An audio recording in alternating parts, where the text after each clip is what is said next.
Hello friends, आप सब कैसे हो। आई होप आप अच्छे होंगे। आज हम आपके लिए लेके आए हैं द हिंदू न्यूज़ एनालाइज इन हिंदी। आज हम आपके लिए द हिंदू न्यूज़ को इन हिंदी में अनुवाद करेंगे। मैंने कुछ मोस्ट इम्पोर्टेंट टॉपिक लिए हैं जो हमारे यूपीएससी प्रीलिम्स प्लस मेंस दोनों के लिए मोस्ट इम्पोर्टेंट हैं। अब हम बात करते हैं यूजीसी के प्रस्ताव। ये हमारा पहला आर्टिकल है और आज है हमारी 6 जनवरी 2025।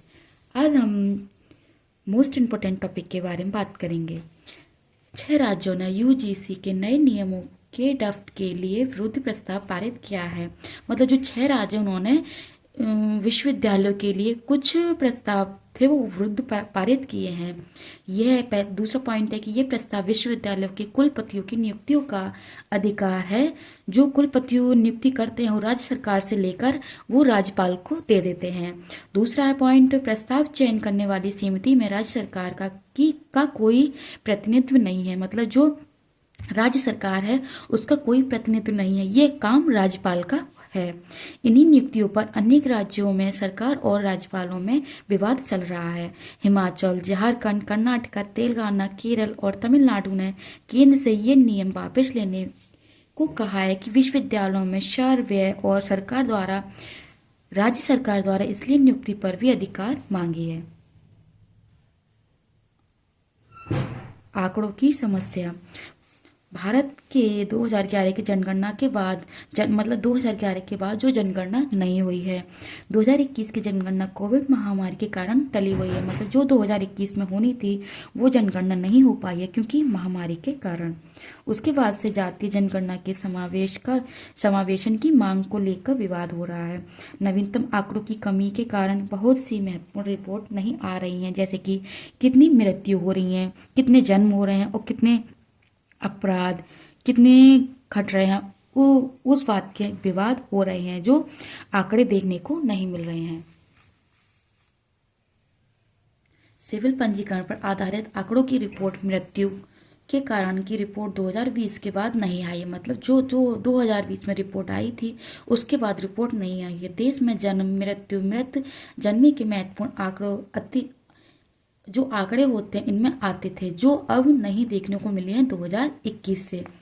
राष्ट्रीय अपराध रिकॉर्ड ब्यूरो की क्राइम इन इंडिया रिपोर्ट में 2023 के बाद से नहीं आई है। मतलब जो एनसीवीआर रिपोर्ट है वो 2023 के बाद हमें एक भी आंकड़ा देखने को नहीं मिला है। इन आंकड़ों की नीति निर्माण के लिए बहुत आवश्यक है।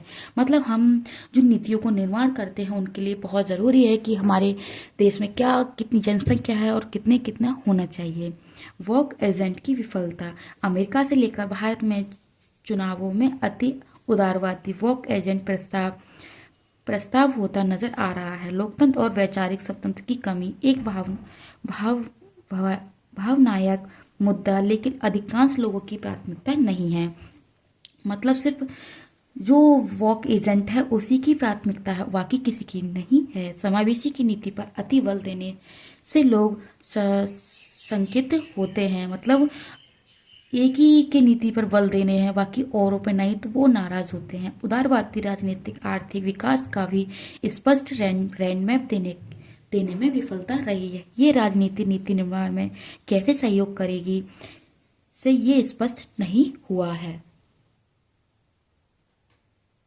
अब हम बात करते हैं मौद्रिक नीति।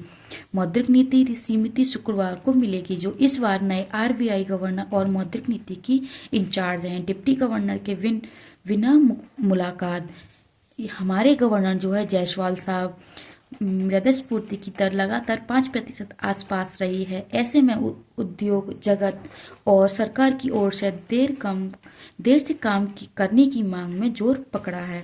जुलाई से सितंबर तिमाही में जीडीपी की वृद्धि दर में 5.4 की वृद्धि हुई है। ऐसे में शहरी मांग को बढ़ने की आवश्यकता है और सरकार ने बजट में आयकर में छूट देकर ये करने का प्रयास किया है। इसके अलावा ट्रंप की नीतियों के कारण संभावित टैरिफ युद्ध भी एक बड़ा खतरा है। मतलब मौद्रिक नीति से हमें किस चीज़ में, जैसे कि लोन लेते हैं उसमें हमें क्या हाई परसेंट पे मिलेगा या लो परसेंट पे मिलेगा, ये मौद्रिक नीति तय करती है। अवैध प्रवास मतलब डोनाल्ड ट्रंप है की नीतियों के कारण भारत से विदेशी की ओर आ रहे अवैध प्रवासन की चर्चा में हो रहा है। मतलब जो अमेरिका के राष्ट्रपति हैं वो डोनाल्ड ट्रंप हैं, जिन्होंने हमारे अवैध प्रवासी घोषित किए हैं जो भारत से विदेशी की ओर आए थे। भारत में अमेरिका के करीब 72,50,000 अवैध प्रवासी हैं। भारत को इन सबको स्वीकार करने के लिए तैयार रहना होगा और इनकी अमेरिकी पहचान के कारण और मार्गों पर भी नियंत्रण की आवश्यकता है। बहुत लोग खतरनाक तरीके से मैक्सिको कर्नाटक के मार्ग से जाते हैं। अवैध एजेंट पर कई बार स्थानीय रोजगारों के अवसरों में वृद्धि की आवश्यकता देखने को मिलती है। विदेश जाने को लेकर बिना सामाजिक शिष्टा में मृतकों की भी तोड़ने की आवश्यकता है। फ्रेंड्स, अवैध प्रवासन से अब हमारी सरकार को ये भी क्वेश्चन होने चाहिए कि आपको वहाँ जाने की ज़रूरत क्या पड़ी। आपको बिना बिना कागज़ों के, बिना अपने पासपोर्ट वीज़ा के आप कैसे जा सकते हैं जो अवैध आपके लिए ठहराया है। फ्रेंड्स, आपके लिए नोट्स कितने हेल्पफुल होते हैं मुझे कमेंट सेक्शन में बताना एंड वीडियो को ज़्यादा से ज़्यादा लाइक करना, शेयर करना एंड सब्सक्राइब करना ना भूलें। Thank you.